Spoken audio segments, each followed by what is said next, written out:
Question 756. Under the Civil Rights Act of 1968, someone who feels they have been discriminated against while seeking housing may A. Pursue an action only in federal court, B. Pursue an action in federal or state court, C. File criminal charges in state court, D.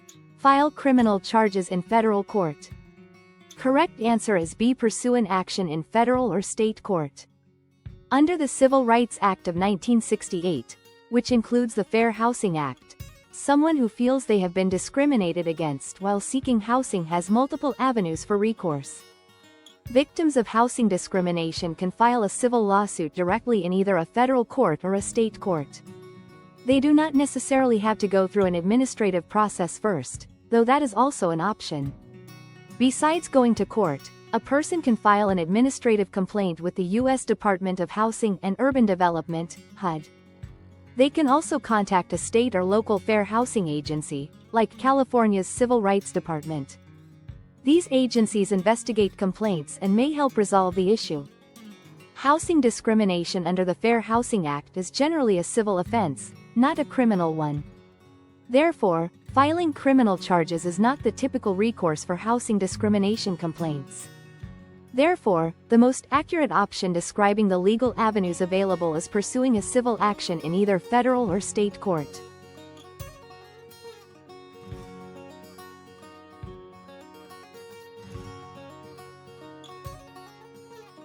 Question 757.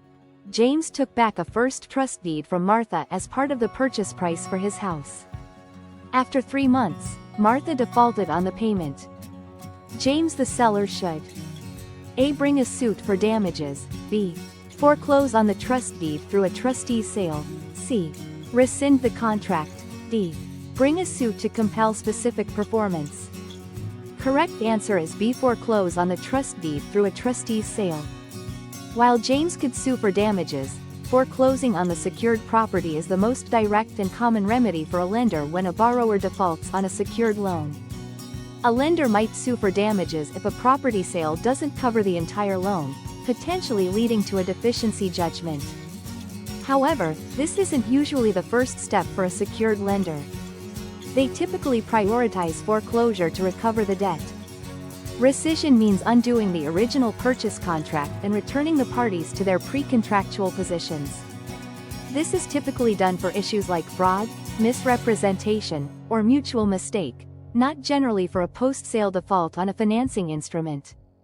The sale has already occurred, and the trust deed is a separate financing agreement. Specific performance is a remedy where a court orders a party to fulfill their contractual obligations. This is usually sought when a party refuses to perform their part of the original purchase agreement, e.g., the buyer refuses to close the sale.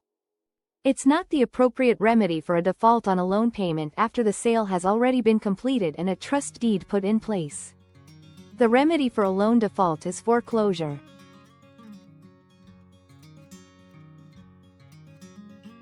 Question 758.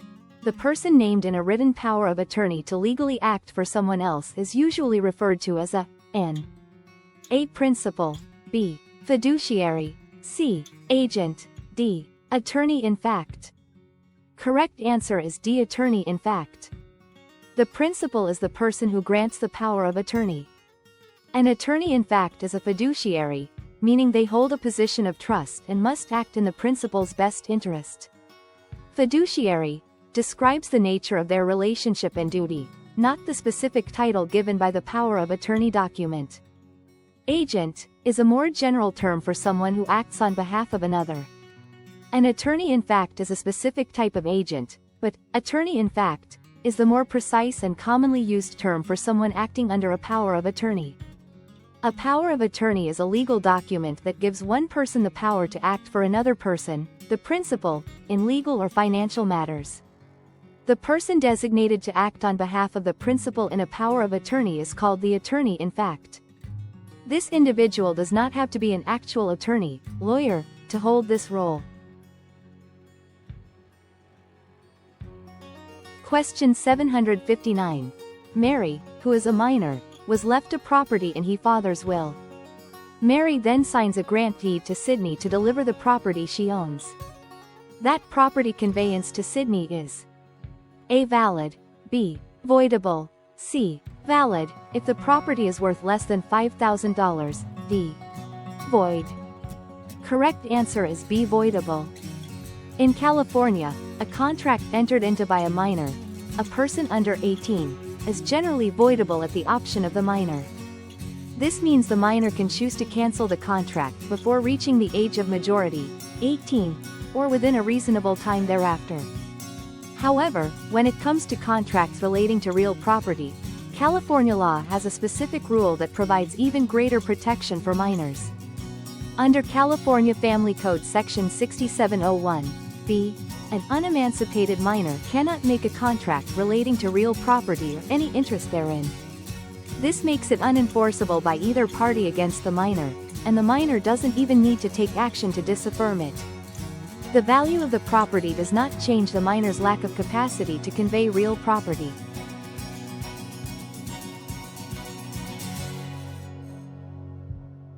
Question 760.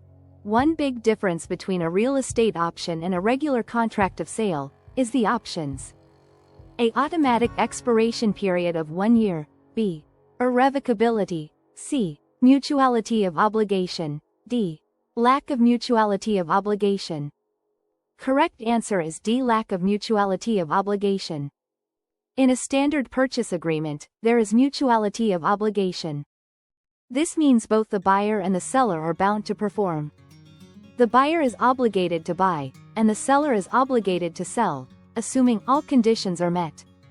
If either party breaches, the other can sue for specific performance or damages. An option contract is a unilateral contract. The seller, optioner, is obligated to sell the property to the buyer, optionee, if the buyer decides to exercise the option. However, the buyer, optionee, is not obligated to buy the property. The buyer merely pays for the right to buy within a certain period.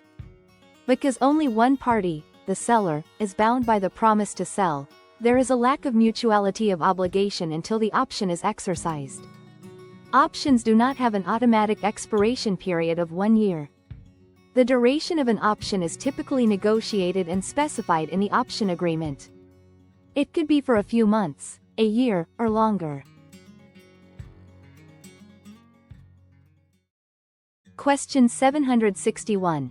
One of the main reasons for creating the secondary mortgage market was to A. Establish an auction network for junior deeds of trust, B. Maintain state oversight of the mortgage market, C. Provide balance between regions with a lack of mortgage funds and those with an overabundance of funds, D. Enable investors to earn a high return. Correct answer is C. Provide balance between regions with a lack of mortgage funds and those with an overabundance of funds. Before the secondary market, historically, local banks and thrifts, like savings and loans, were the primary source of mortgage funds. If a region had many savers but few borrowers, they might have an overabundance of funds. Conversely, rapidly growing regions might have a lack of mortgage funds, because local deposits couldn't keep up with housing demand. This led to uneven interest rates and limited access to mortgages. The secondary mortgage market, with key players like Fannie Mae and Freddie Mac, allows primary lenders, the banks that originate loans, to sell their mortgages to investors. This process replenishes the lender's capital, so they can make more new loans. The secondary mortgage market balances the demand and supply of mortgage capital. It achieves this by pooling mortgages from various regions. This process ensures funds are consistently available nationwide at more uniform rates. The secondary mortgage market is largely federal in its creation and regulation, e.g., HUD, GSEs, aiming for national stability and liquidity, not primarily state oversight. State regulation exists but is separate from the market's fundamental purpose. Investors do look for returns, and the secondary market offers investment opportunities through things like mortgage-backed securities. However, its main purpose was to bolster housing finance and ensure liquidity for lenders. This ultimately benefits borrowers and helps stabilize the entire housing market. Investor returns are a consequence and incentive within the system, not its foundational purpose.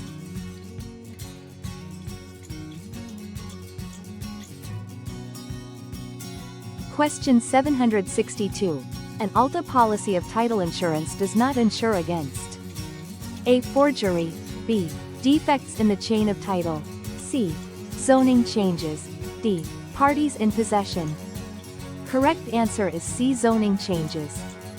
An ALTA, American Land Title Association, policy of title insurance provides extended coverage policy, often protecting against off-record matters that a public record search might not reveal. However, no title insurance policy, including an ALTA policy, insures against everything.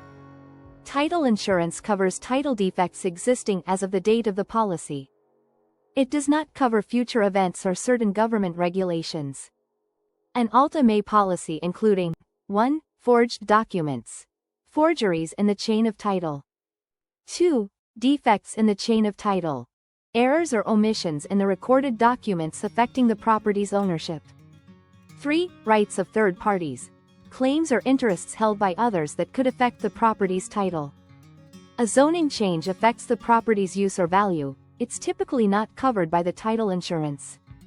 It's important to note that specific coverage may vary depending on the terms of the ALTA policy and any additional endorsements purchased.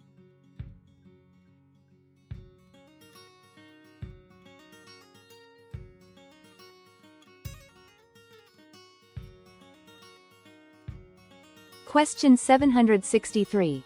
Which of the following is a characteristic of a freehold estate? A. Always acquired with no payment necessary, B. Always acquired through some kind of easement, C. Of uncertain duration, D. Both A and C.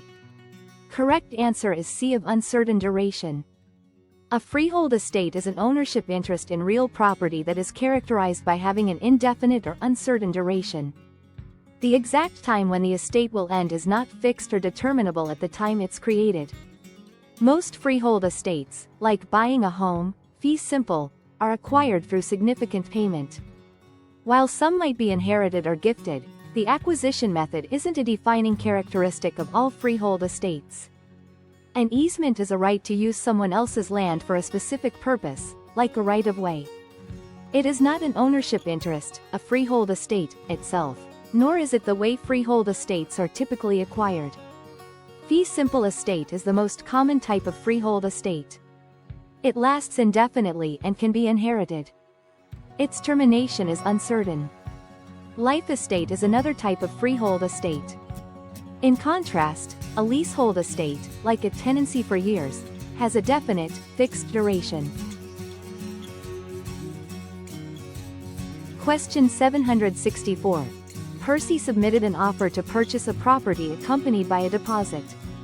The offer contained a clause that said the offer was contingent upon Percy obtaining a loan for $100,000 payable over 20 years, at an interest rate of less than 8%. Which of the following is correct? A. If the loan proves unavailable, then Percy and the seller may agree to change the purchase price. B. If the only loan available is less than $100,000, then Percy must go ahead with the purchase anyway. C. If the loan proves unavailable, then Percy can withdraw his offer but lose his deposit. D. If the loan proves unavailable, then Percy can withdraw his offer and get his deposit back. Correct answer is D. If the loan proves unavailable, then Percy can withdraw his offer and get his deposit back.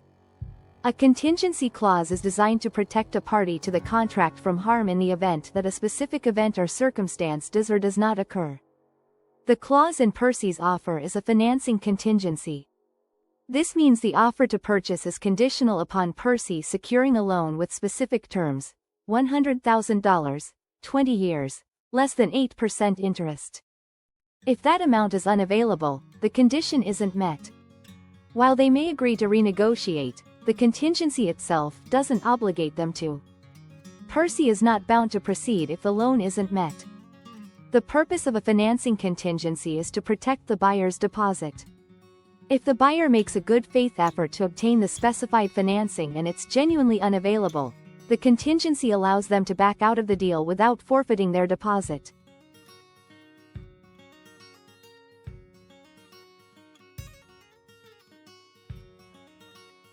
Question 765. Which of the following is an ad valorem tax? A. Use tax. B. Real estate tax. C. Value added tax, VAT. D. Income tax. Correct answer is B. Real estate tax. An ad valorem tax is a tax whose amount is based on the value of a transaction or property. The Latin phrase, ad valorem, literally means, according to value. A use tax is a tax on the storage, use, or consumption of a taxable item or service on which no sales tax has been paid.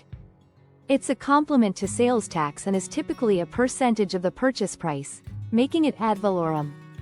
However, it's often levied after the initial transaction, not directly on the value as the primary assessment. Real estate tax, also known as property tax. This is a tax levied on real property, land and buildings, as a percentage of its assessed value. This perfectly fits the definition of an ad valorem tax, as the tax amount directly correlates with the property's value. A VAT is a consumption tax levied on goods and services at each stage of production or distribution where value is added. While it is ultimately borne by the end consumer and is a percentage of the value added at each stage, it's a specific type of consumption tax. However, it is an ad valorem tax in nature because it's based on value. Income tax is a tax imposed on individuals or entities based on the income or profits they earn. The tax rate can be progressive, meaning higher income pays a higher percentage. The tax itself is on the income earned, not directly on the value of an asset or transaction in the same way as a property tax. Out of the given options, real estate tax is the most classic and direct example of an ad valorem tax, where the entire tax is directly calculated as a percentage of the assessed value of the property. While VAT is also ad valorem in principle, real estate tax is a clearer and more universally recognized example of an ad valorem tax in this context. Therefore, the most accurate answer is B. Real estate tax.